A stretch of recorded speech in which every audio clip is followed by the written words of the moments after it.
El luto no era un velo, sino una soga al cuello de Helena. La viudez no le había traído consuelo ni respeto, sino la exposición brutal a la rapiña que solo la muerte de un hombre poderoso puede desatar. Su esposo, un terrateniente de nombre pero de capital volátil, le había legado una maraña legal tan punzante como una cerca de alambre de púas, cuyo único beneficiario real era el hermano, don Elías, un hombre de puño duro y ambición fosilizada. Elías, con su séquito de abogados secos como pergaminos, había ejecutado la última voluntad con una crueldad metódica, despojando a Helena de toda propiedad líquida y dejándola con una única herencia física, una porción de terreno árido y semiabandonado conocido como el Rincón de la Grieta. A ojos del mundo, el Rincón era un castigo, una tierra marginal, llena de maleza espinosa y, lo más notable, cargada con una extraña construcción que la gente del pueblo llamaba la casita quebrada. No era una casa, sino una estructura de hormigón reforzado, sin ventanas visibles, hundida 1 metro en la tierra. Sus paredes se inclinaban en ángulos imposibles, como si una mano invisible la hubiera torcido en un arrebato de rabia geológica.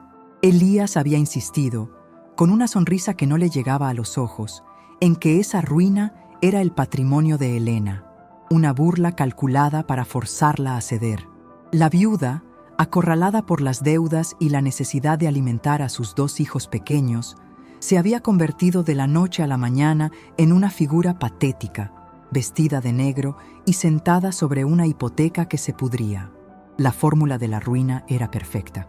Una mujer sin recursos, con un problema irresoluble y un acoso legal constante. Elías había ganado. Pero la desesperación, a veces, es la madre de la audacia. Helena ya no era la esposa sumisa que organizaba cenas de caridad. Era una leona a la que le habían robado las crías y solo le quedaba el instinto. La justicia no vendría de la ley. Eso estaba claro. Tenía que vender. Desafiar el testamento no significaba impugnarlo legalmente. Era demasiado costoso e inútil. Significaba liquidar lo que se suponía que debía ser un ancla. Negoció con un consorcio de construcción que, con sorprendente rapidez, aceptó comprar la mayor parte del Rincón de la Grieta por una suma que, aunque modesta, era suficiente para ganar tiempo y pagar las deudas más urgentes. El contrato, redactado por los abogados del consorcio, era complejo y dejaba una nota al pie. La casita quebrada, debido a su estructura subterránea y a las cláusulas catastrales confusas, quedaba formalmente fuera de la venta inicial. Se liquidaría en una segunda etapa, 1 mes después, cuando se resolviera su estatus legal. Ese mes era su tregua. El dinero de la venta no duraría, pero la había liberado temporalmente de las garras de Elías. Paradójicamente, el único pedazo de tierra que sus enemigos habían considerado inútil, el único que le quedaba, era la casita quebrada, una mole de cemento gris, torcida, que ahora le parecía menos una prisión y más un refugio.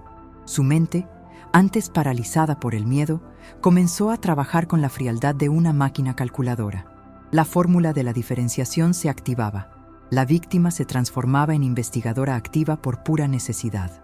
Si Elías había luchado tanto por despojarla de todo excepto de esa casita, la lógica dictaba que la casita debía ser, en realidad, lo único valioso.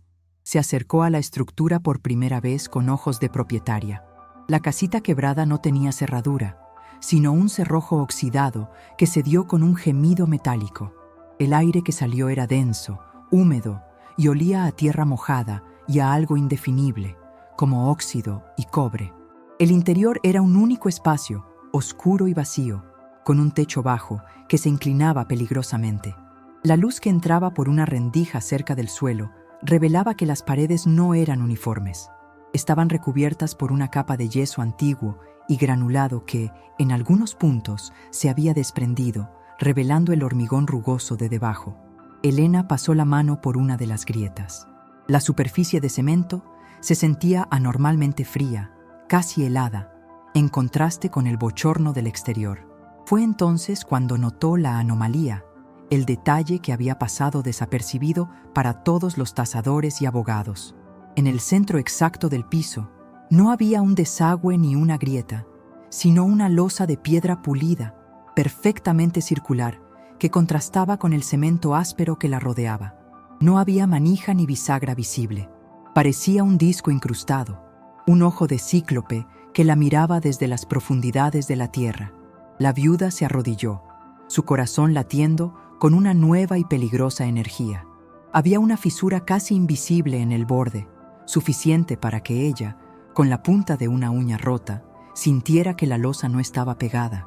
Era un sello, un acceso. El testamento de su esposo no había sido solo un acto de desprecio.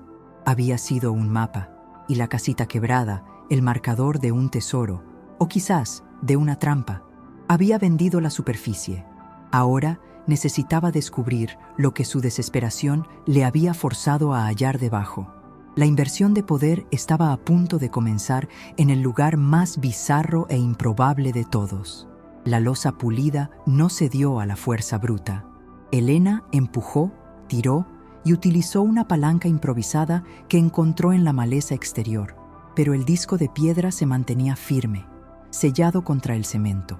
No había tornillos, ni bisagras, ni el menor resquicio para una herramienta que no fuera una ganzúa invisible. La frustración amenazaba con devorarla, con reducir su reciente audacia a cenizas. La casita quebrada, que un momento antes había representado la esperanza, volvía a ser una burla arquitectónica, una fortaleza impasible. Sin embargo, la voz que había adoptado la narración en su mente, la de la investigadora, le exigía lógica. Un hombre como su esposo, obsesionado con la discreción y el control, no habría dejado un acceso obvio en un lugar tan obvio. El secreto no estaba en la fuerza, sino en el método. Regresó al pueblo en busca de algo que pudiera ayudarla, no una herramienta, sino información. Interrogó a los pocos ancianos que recordaban algo de la construcción de esa extraña estructura, 50 años atrás. Las historias eran confusas, teñidas de superstición. Hablaban de un arquitecto excéntrico, de materiales que llegaban de noche, de la prohibición estricta de mirar el proceso de hundimiento. Pero un detalle se repitió, un murmullo que se aferró a la mente de Elena como una astilla. El constructor decía que la casa solo se abría con el peso del corazón. Una frase poética, inútil para la ingeniería, pero crucial para el misterio. El peso del corazón. ¿Un mecanismo de contrapeso? ¿Un sensor de presión? Volvió a la casita quebrada con una linterna potente y una nueva obsesión. Dejó de buscar la apertura y empezó a buscar la cerradura. El suelo, cerca de la losa, era la clave. Se arrodilló de nuevo, examinando el cemento áspero que rodeaba el disco. Ahí estaba, casi invisible, oculta bajo una fina capa de polvo y humedad, una serie de marcas que formaban un patrón. 3 triángulos grabados en el cemento, dispuestos en una forma que recordaba a un engranaje. No eran decorativos, eran puntos de presión, el peso del corazón. El experimento era peligroso, pero la desesperación había neutralizado su miedo. Elena comenzó a moverse, a presionar con el talón de su bota sobre los 3 puntos, en un orden aleatorio. Nada. Lo intentó de nuevo, esta vez repitiendo la secuencia 3 veces, como si intentara ingresar un código de seguridad. La luz de la linterna revelaba su aliento en el aire denso. Al tercer intento, sintió un crujido sordo, no en el cemento, sino en las profundidades. Un sonido pesado, lubricado por el tiempo. La losa de piedra se hundió, no hacia el interior, sino lateralmente, revelando un cuadrado perfecto de oscuridad vertical. El aire que subió por la apertura era diferente esta vez. Seco, frío y cargado con un aroma metálico, como si el cobre se hubiera oxidado durante décadas en la ausencia total de luz. Elena no dudó. La transformación estaba completa. La viuda ahora era exploradora. Con un valor que no sabía que poseía, ató una cuerda a un pilar interior de la casita, encendió su linterna y comenzó el descenso. No era una cueva, sino una estructura de túnel. Bajó por una escalera de metal firme, aunque cubierta de polvo. La linterna reveló paredes de ladrillo recubiertas de mortero, un trabajo de ingeniería subterránea que contrastaba violentamente con la chapucera casita quebrada de arriba. A 10 metros de profundidad, la escalera terminaba en un pasillo corto que se abría a una sala. El corazón de la tierra. La sala era pequeña, pero su contenido era una bofetada visual. No había ataúdes ni cuerpos, no había trampas mortales ni mapas antiguos. Lo que había era una bodega de seguridad improvisada, pero de una solidez impresionante. En el centro, una caja fuerte de acero, un modelo antiguo y masivo, estaba empotrada en el muro de ladrillo. A su alrededor, dispuestas metódicamente en estantes de metal, se encontraban decenas de cajas idénticas de madera, selladas con cera y marcadas con sellos notariales y números de serie. Pero lo más impactante no era el tesoro potencial, sino el ambiente. El lugar no era un escondite, sino un depósito a largo plazo. Cuidado. Junto a la caja fuerte había una mesa de metal y sobre ella 2 objetos. El primero era un libro de contabilidad grueso, encuadernado en cuero, con anotaciones manuscritas, códigos y nombres. El segundo, una fotografía. En ella, su esposo, el supuesto terrateniente volátil, estaba de pie, sonriendo con una malicia que ella nunca le había conocido, junto a 2 hombres. Don Elías, su cuñado y un juez prominente de la región, conocido por su riqueza súbita y su incorruptibilidad pública. Los 3 posaban frente a un edificio con una placa: Fideicomiso de Inversiones, oficina número 3. La inversión de poder se hacía patente. El esposo de Elena no había sido un fracaso. Había sido un peón en un juego mucho más grande, un testaferro. El rincón de la grieta no era un castigo, sino la caja de seguridad del trío.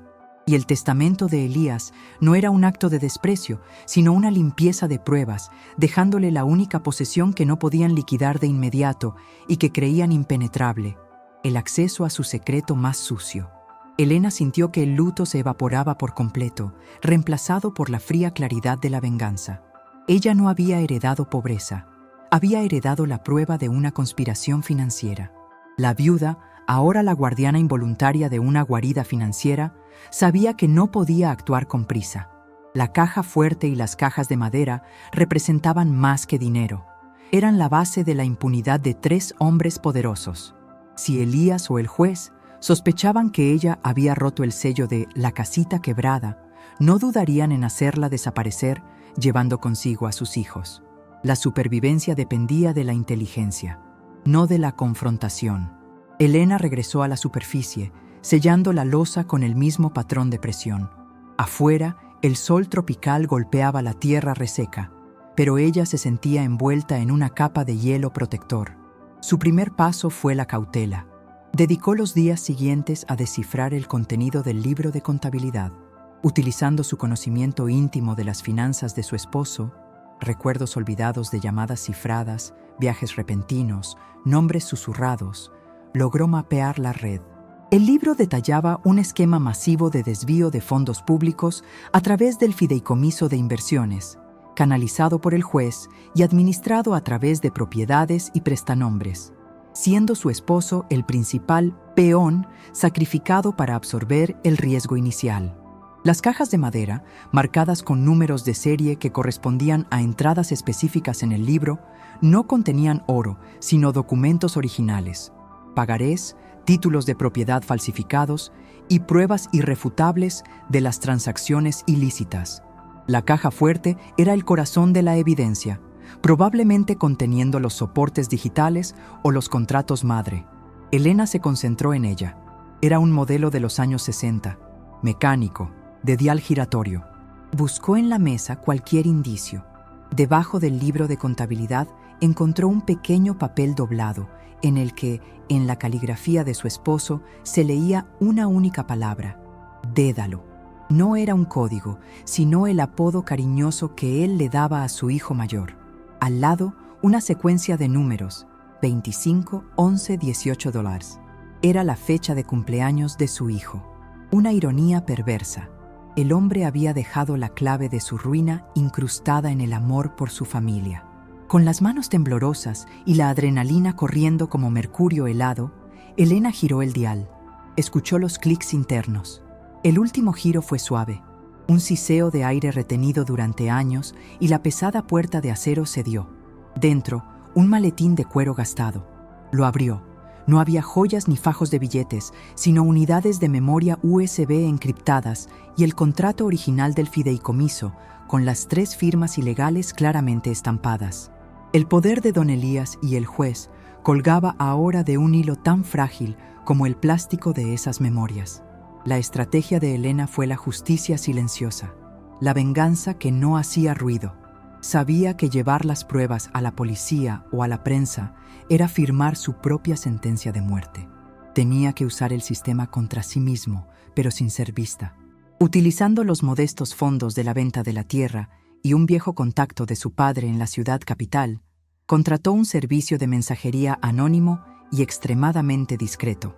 Primero, copió los archivos encriptados y desde una computadora pública de un café remoto, envió un paquete de datos anónimo a una agencia federal especializada en delitos financieros, adjuntando solo una pequeña muestra del contrato y una lista de los números de cuenta clave.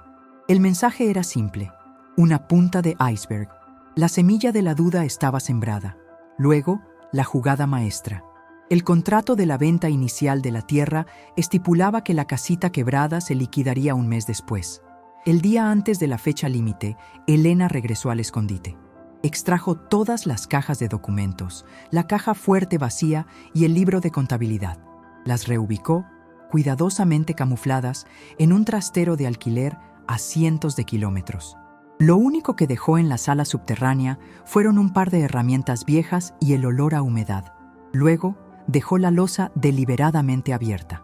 Al día siguiente, Elías y sus abogados llegaron al rincón de la grieta. Elías, actuando con una familiaridad sospechosa, se dirigió directamente a la casita quebrada, fingiendo un interés superficial en la ruina. Su corazón se aceleró cuando encontró la entrada subterránea abierta. Pensando que Elena, en su desesperación, había intentado robar o había sido atacada, bajó rápidamente, esperando encontrar el caos y, más importante, las pruebas destruidas. Encontró la sala vacía. Elías no encontró ni un centavo, ni un documento, solo el frío vacío y el eco de su propio pánico. El terror lo invadió. Las pruebas habían desaparecido, pero su propia huella, la de haber visitado el lugar secreto que él había jurado desconocer, era ahora una evidencia. A los 3 días, la agencia federal actuó, no por las pruebas completas, que aún guardaba Elena, sino por la información financiera precisa que les había enviado. El juez fue el primero en caer, bajo la excusa de una auditoría rutinaria de sus bienes. Al ver el juez expuesto, Elías, creyendo que su antiguo socio lo había traicionado para salvarse, entró en pánico. Trató de contactar a Elena, desesperado, ofreciéndole una suma exorbitante para comprar esa estúpida casita y todo lo que hubiera en ella. Elena, sentada en un pequeño apartamento que había alquilado con la ganancia de la primera venta, lo escuchó. Su voz no era la de la víctima, sino la de una negociadora que poseía la verdad. Ella aceptó, bajo una condición. Elías debía transferir a los hijos de Elena una porción específica de las tierras líquidas que habían sido originalmente de su esposo, a cambio del silencio temporal de Elena sobre la caja fuerte. Elías, aterrado por el fantasma de los documentos que creía perdidos, firmó. La viuda obtuvo la justicia silenciosa que buscaba. No solo recuperó una porción significativa de la fortuna legítima de su familia, asegurando el futuro de sus hijos, sino que se convirtió en la depositaria anónima de la prueba. Elías y el juez cayeron lentamente, consumidos por las auditorías y las presiones internas que generaba la información perdida. Elena nunca usó las pruebas restantes. No lo necesitó. El poder se había invertido, transformándola de una viuda al borde de la mendicidad a la silenciosa y estratégica poseedora del secreto que garantizaba su seguridad y redención financiera. La caravana torcida ya no era una burla, era el cimiento bizarro de su nueva vida.